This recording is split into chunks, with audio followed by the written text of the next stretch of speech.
అభివృద్ధి అంటే ఆంధ్రప్రదేశ్ అంటే చంద్రబాబు నాయుడు గారు అనేటువంటి విషయం ప్రపంచానికంతా తెలుసు. అలాంటి మహోన్నతమైనటువంటి వ్యక్తి ఈ రోజు రాజంపేటకు వచ్చిన సందర్భంగా వారిని మార్గదర్శనం చేయవలసిందిగా కోరుచున్నాం.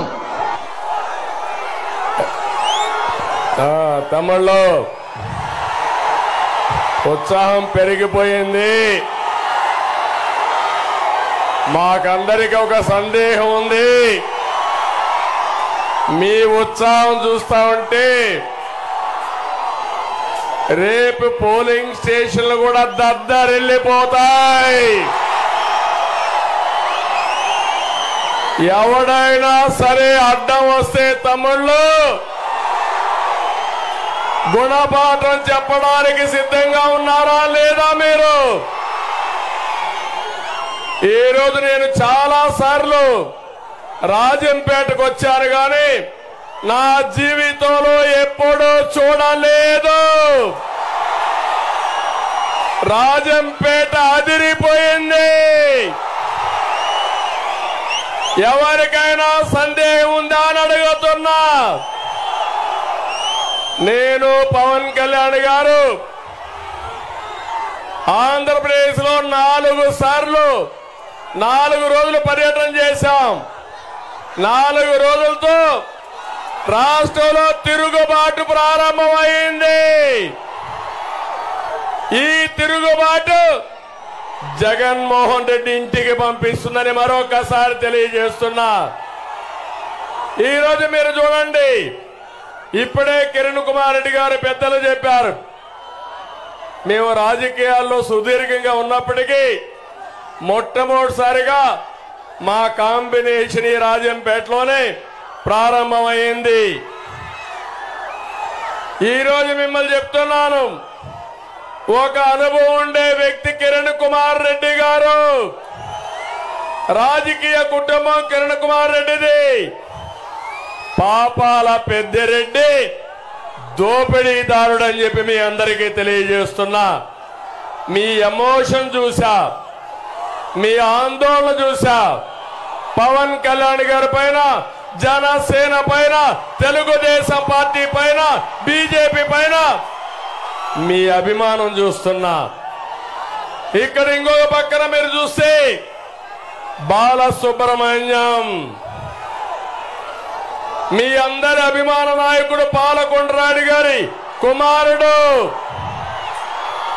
ఇద్దరిని గెలిపిస్తామని గట్టిగా హర్షాన్ని, ఆమోదాన్ని తెలియజేయండి తమ్ముళ్ళు. ఎందుకంటే పవన్ కళ్యాణ్ గారు గట్టిగా మాట్లాడిన తర్వాత ఇప్పుడు మా గొంతు రావడం లేదు. వారు మాట్లాడింది గుండెల్లో నుంచి మాట్లాడాడు. ఈ అరాచక శక్తుల పట్ల ఉపేక్షించకూడదని, తాడో పేడో తేల్చుకోవడానికి మేము సిద్ధం, మీరు కూడా సిద్ధమా తమ్ముళ్ళు అడుగుతున్నా మిమ్మల్ని. ఈరోజు ఒక్క విషయం మీరు గుర్తుపెట్టుకోవాలి. ఇక్కడే లక్ష్మీ ప్రసన్న, ఈ అమ్మాయిని ఒక్కసారి చూడండి. డ్రామా, ఈ అమ్మాయిని మీరు చూస్తే ఇక్కడ ఉండే అందరూ ఆలోచించుకోవాలి. ఈ అమ్మాయి లక్ష్మీ ప్రసన్న సుబ్బారావు గారి కుమార్తె. అతను ఒక పద్మశాలి కుటుంబం, ఒక చేనేత పనిచేసుకునేవాడు. అలాంటి వ్యక్తి అప్పుల పాలైపోతే 4 ఎకరాల ఆస్తుంటే ఆ భూమి అమ్మి అప్పు కట్టి ఈ పిల్లల్ని చదివించాలనుకున్నాడు. ఈ అమ్మాయి వీళ్ళ చెల్లెలు ఒక అమ్మాయి ఉండేది. ఈ వైఎస్ఆర్ కాంగ్రెస్ నాయకులు ఆన్లైన్ లో సుబ్బారావు యొక్క ఆస్తిని వాళ్ళ పేరుతో రాసుకున్నారు. పాపం ఎంఆర్ఓ దగ్గరికి వెళ్ళాడు, లంచాలు ఇచ్చాడు, అందరి దగ్గర తిరిగాడు. ఎవ్వరు కూడా కనికరించకపోతే జీవితం మీద ఆశలుకొని రైల్వే ట్రాక్ మీదకి వెళ్ళి ట్రైన్ యాక్సిడెంట్ రైల్వే లైన్ మీద పడుకొని బలవంతపు మరణం చేసుకున్నాడంటే నేను అడుగుతున్నా, తెలియగానే వాళ్ళ తల్లి కూతురు విషం తాగి చనిపోయారు. ఒకే కుటుంబంలో 3 మెంబర్స్ చనిపోయారు. ఈ లక్ష్మీ ప్రసన్న హైదరాబాద్ లో ఉంది కాబట్టి బతికిపోయింది. నాకు తెలిసిన వెంటనే 5 లక్షల రూపాయలు ఆ అమ్మాయికి ఆర్థిక సహాయం చేశాం. ఈ రోజు హామీ ఇస్తున్నా, మేము ఆ అమ్మాయిని అన్ని విధాలా కాపాడుకునే బాధ్యత మాదని మీ అందరికీ తెలియజేస్తూ ఉద్యోగం కూడా ఇప్పిస్తాం, జీవితంలో కూడా సెటిల్ చేయిస్తాం. నేను ఒక్క విషయం అడుగుతున్నా. పవన్ కళ్యాణ్ గారు గట్టిగా అరిశారు, గట్టిగా చెప్పారు. ఈ పాపాలు ఏమాత్రం ఉన్నాయంటే సమాజాన్ని సర్వనాశనం చేసే స్థాయికి చేరిపోయినాయి. తమిళ్లో రేపు గాని పొరపాటును ఎవరైనా వైఎస్ఆర్ కాంగ్రెస్ పార్టీకి ఓటేస్తే మనమందరం ఏమవుతాం మీరే ఆలోచించుకోవాల్సిన అవసరం ఉంది. మొన్ననే మీరు చూశారు, ఇలాంటి ఆడబిడ్డలకు అన్యాయం జరుగుతుందని కోవూరి లక్ష్మి ఢిల్లీకి వెళ్లి ఇండియా గేట్ దగ్గర ఫింగర్ కట్ చేసుకునే పరిస్థితికి వచ్చింది. అందుకే ఈ రోజు నేను మిమ్మల్ని అందరినీ కోరుతున్నా, ఈ అమ్మాయి సాక్షిగా మిమ్మల్ని కోరుతున్నా, మీ జీవితాలు బాగుండాలంటే ఇక్కడ మిథున్ రెడ్డి చిత్తుగా ఓడిపోవాలి. ఏం తమ్ముళ్ళు సిద్ధమా మీరు? ఇక్కడ అమర్నాథ్ రెడ్డి ఎవరైతే ఈ యొక్క డ్యాం కొట్టుకోబోయిందో దానికి కారణమైన వ్యక్తి ఇతను. ఇంకో పక్క మీరు చూస్తే పింఛా ప్రాజెక్టులో, అన్నమయ్య ప్రాజెక్టులో రామచంద్రారెడ్డి ఇద్దరు కలిసి అన్నమయ్య డ్యాం కొట్టుకొని పోయే పరిస్థితికి వచ్చింది. నేను అడుగుతున్నా, ఇంత దుర్మార్గులు ఇక్కడ ఉంటే మనం ఉపేక్షిస్తే లాభం లేదు తమ్ముళ్ళు. అందుకే మిమ్మల్ని కోరుతున్నా, తమ్ముడు జనసేన జెండా దించాలి. ఏ తమ్ముడు నీకే చెప్పేది, బంగారు తమ్ముడు జెండా దించు. మా మీద అభిమానం ఎక్కువైతే మరీ ప్రమాదం వస్తుంది. మీరు వినాలి, ప్రజల్ని మెప్పించాలి. ప్రత్యర్థులకు డిపాజిట్లు లేకుండా చేసి మళ్ళీ నేను, పవన్ కళ్యాణ్ గారు, కిరణ్ కుమార్ రెడ్డి గారు, బాలసుబ్రహ్మణ్యం ఇక్కడే విజయోత్సవ సభ పెడతామని మీ అందరికి హామీ ఇస్తున్నాం. ఈ రోజు ఈ రాష్ట్రంలో జరిగేది మీరు చూస్తే పవన్ కళ్యాణ్ గారిని ఎగతాళి చేస్తారు. నేను అడుగుతున్నా మిమ్మల్ని అందరినీ, పవన్ కళ్యాణ్ గారిని తిడితే మీకు రోషం లేదా తమ్ముళ్ళు అడుగుతున్నా? రోషం లేదా అని అడుగుతున్నా? బాధ లేదా అని అడుగుతున్నా? రోషం ఉంటే వైఎస్ఆర్ కాంగ్రెస్ పార్టీ అభ్యర్థి గెలుస్తాడా ఇక్కడ అడుగుతున్నాను. సిద్ధమా మీరు అడుగుతున్నా? ఇంకో పక్క నేను అడుగుతున్నాను, అన్నమయ్య డ్యాము కొట్టుకొని పోతే కొట్టుకోనిపోయేట్టుగా చేసిన వ్యక్తి ఈ జగన్మోహన్ రెడ్డి. ఇప్పుడు నేను సవాలు విసురుతున్నా, మీకు న్యాయం జరిగిందా తమ్ముళ్ళు అని మిమ్మల్ని అడుగుతున్నా? చేశాడా అని మిమ్మల్ని అడుగుతున్నా? 40 మంది చనిపోయారా లేదా అని మిమ్మల్ని అడుగుతున్నా? అక్కడ పనిచేసే లస్కర్కి పవన్ కళ్యాణ్ గారు సహాయం చేస్తే 40 మందికి ఎన్టీఆర్ మెమోరియల్ ట్రస్ట్ ₹1,00,000 చొప్పున ఆర్థిక సహాయం చేశాం. కనీసం ఇళ్లు కట్టించాడా తమ్ముడు ఈ ముఖ్యమంత్రి? అన్నమయ్య ప్రాజెక్టులు కట్టలేడు గాని 3 రాజధానులు కడతాడంట ఈ అసమర్థ ముఖ్యమంత్రి. నేను చాలా మంది ముఖ్యమంత్రులు చూశాను. కిరణ్ కుమార్ రెడ్డి గారు కూడా ముఖ్యమంత్రిగా ఉంటే నేను ప్రతిపక్ష నాయకుడిగా పనిచేశాను. నేను ముఖ్యమంత్రిగా ఉన్నప్పుడు ఆయన ప్రతిపక్ష పార్టీలో సమర్థవంతంగా గళవిప్పాడు. ఇలాంటివన్నీ చూశాం. ఇంత దుర్మార్గమైన వ్యక్తిని మేము ఎప్పుడూ చూడలేదని చెప్పి నేను మీకు తెలియజేస్తున్నా. యువత నేను ఒకటి అడుగుతున్నా, తమిళ మీకు ఉద్యోగాలు వచ్చాయని అడుగుతున్నా, వస్తాయని అడుగుతున్నా, నమ్మకం ఉందా అని మిమ్మల్ని అడుగుతున్నా. మళ్ళీ మేము హామీ ఇస్తున్నాం, మేము వస్తానే మెగా డిఎస్సి పెడతాం. మొదటి సంతకం మెగా డిఎస్సి పైనే పెడతాం. తమిళ్లో 20 లక్షల ఉద్యోగాలు ఇచ్చే బాధ్యత మాది. సంవత్సరానికి 4 లక్షలు ఇస్తాం.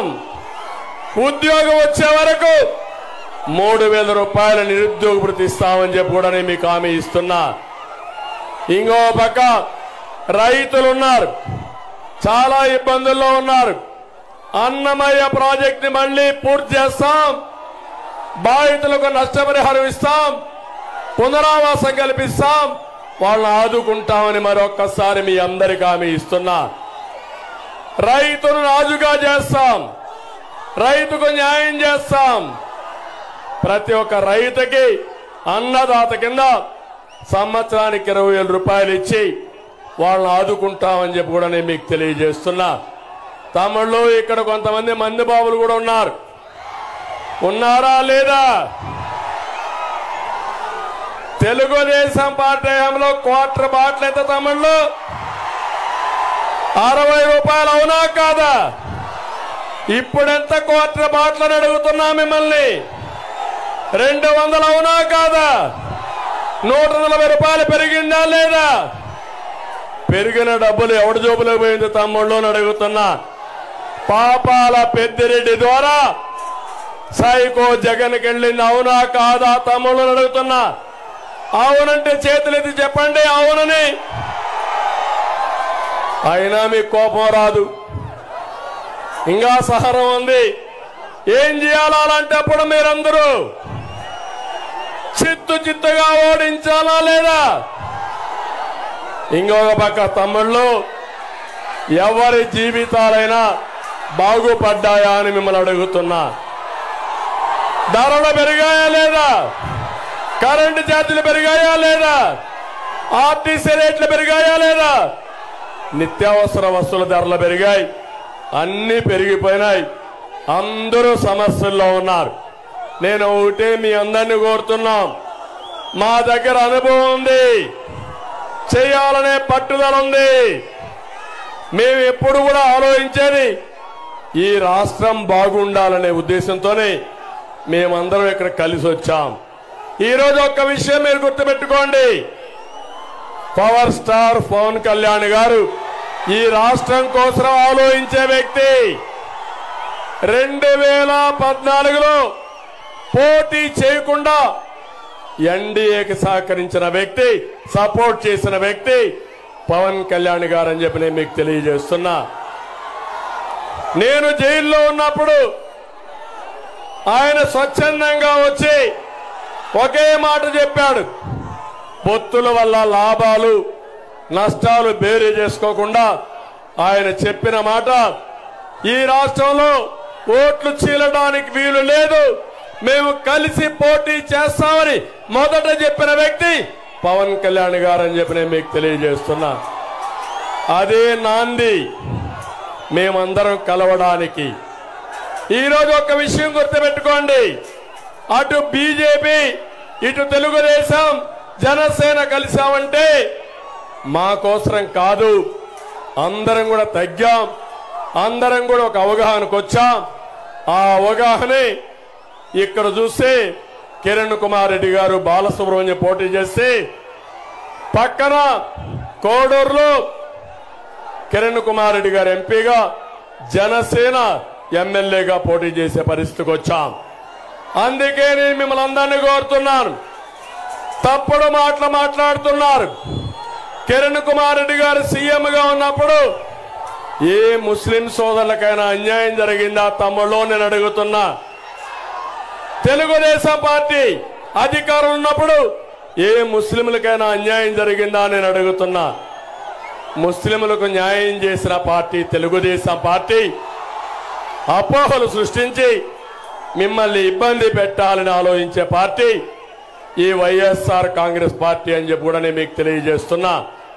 ఇక్కడికి వచ్చినప్పుడు ముఖ్యమైన సమస్య రాజంపేటలో ప్రతి ఒక్కరూ ఆలోచించే సమస్య ఏది తమ్ముళ్ళు? గెస్ చేయండి మీరే. ఏది? ఏది ఏది తెలుసు అంటే చేలిపైకి ఎత్తండి. ముఖ్యమైన సమస్య.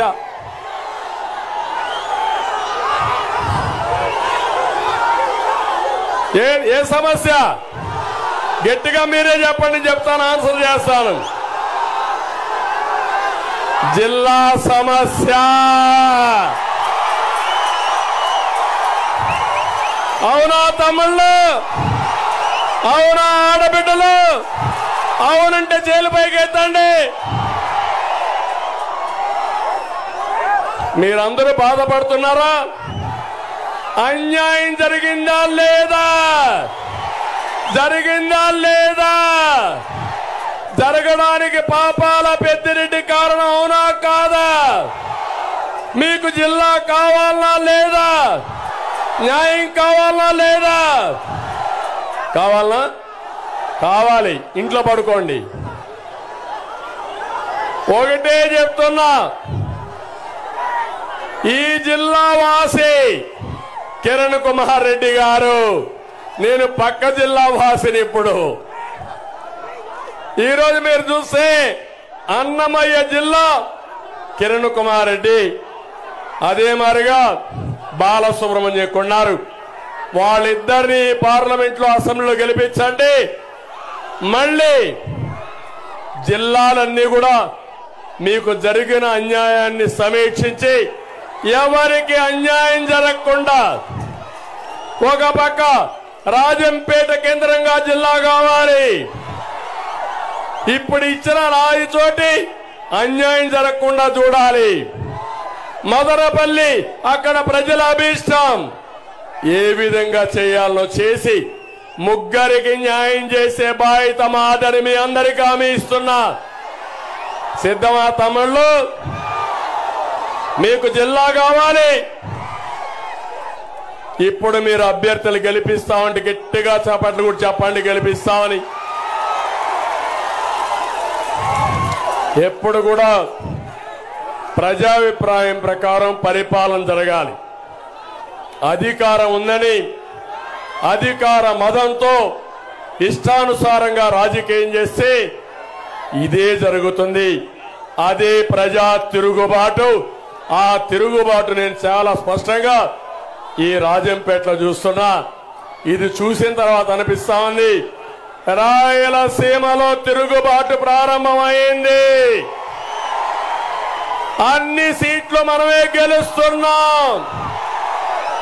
డ్రామా కంపెనీ మూసేయబడుతుంది. జగన్మోహన్ రెడ్డి ఇంటికి పోతాడు. 2014లో శవ రాజకీయం చేసిన, అవునా కాదా? 2019లో బాబాయిని గొడ్డలతో చంపి రాజకీయం చేసిన, అవునా కాదా అని అడుగుతున్నా. తమలో నేను అడుగుతున్నా, హూ కిల్డ్ బాబాయ్? హూ కిల్డ్ బాబాయ్? హూ కిల్డ్ బాబాయ్? తెలిస్తే చేలు పైకెత్తండి. జగన్మోహన్ రెడ్డి తెలియదంట, దేవుడికే తెలుసంట. జగన్మోహన్ రెడ్డి చెవిలో చెప్పండి గట్టిగా, మీరంతా గట్టిగా చప్పట్లు కూడా చెప్పండి. జగన్మోహన్ రెడ్డి నాటకాలు ఆపమని గట్టిగా చప్పట్లు కూడా చెప్పండి. ఎందుకంటే తమ్ముళ్ళు బాధేస్తుంది. ఏదైనా మాట్లాడితే విశ్వసనీయత ఉండాలి. పోయిన ఎలక్షన్లో కోడి కత్తి డ్రామా, ఇప్పుడు మళ్ళా ఎలక్షన్లో గులకరాయి. ఆ గులకరాయి మేమే వేయించామంట. రోజు రోజుకు గాయం పెద్దదవుతా ఉంది, మానడం లేదు. అది దానికి ట్రీట్మెంట్ మీరు ఇవ్వాలి. ఆ ట్రీట్మెంటే రేపు 13వ తారీఖున జరిగే ఎన్నికల్లో చిత్తుగా ఓడించాల్సిన బాధ్యత మీ పైన ఉందని మిమ్మల్ని కోరుతున్నా.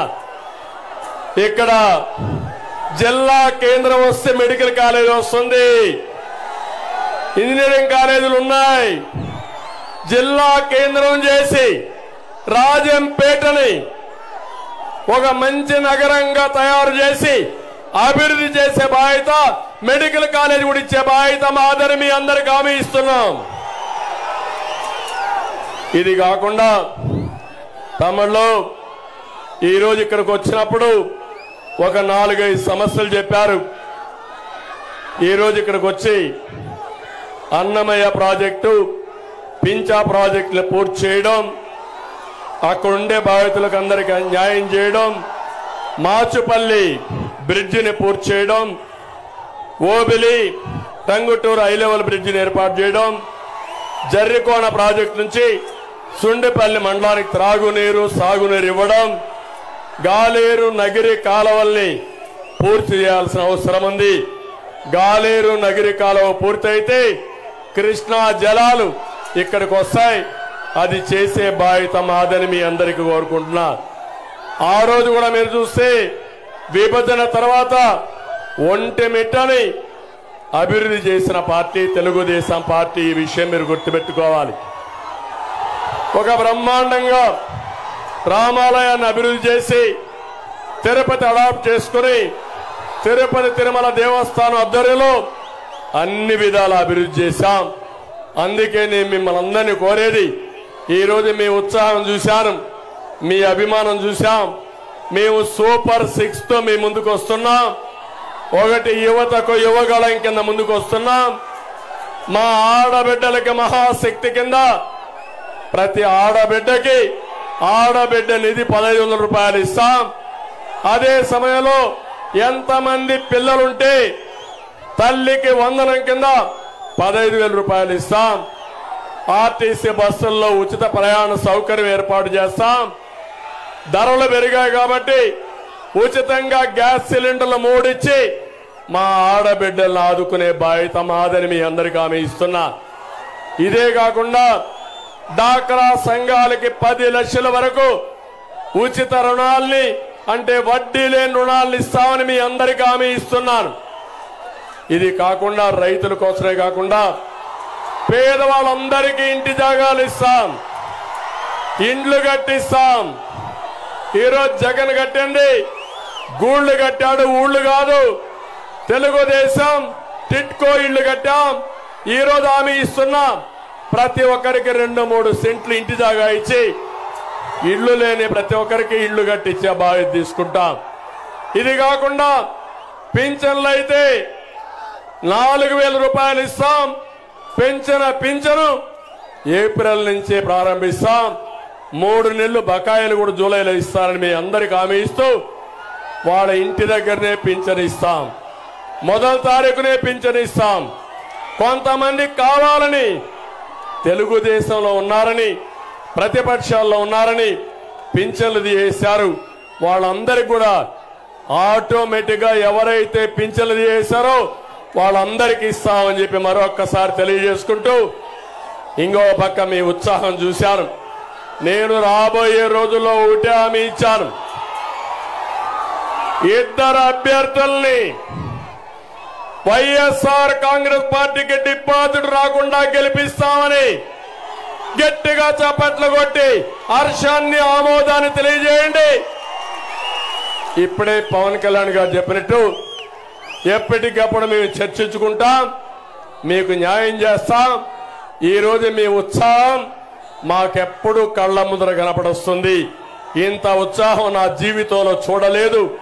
ఇంత ఉత్సాహం చూపిన మీ అందరికీ పేరు పేరున మనస్ఫూర్తిగా నమస్కారాలు, ధన్యవాదాలు. Hello AP, bye bye Jagan. Hello AP, hello AP, hello AP. Okay, thank you. అందరికీ నమస్కారాలు, ధన్యవాదాలు.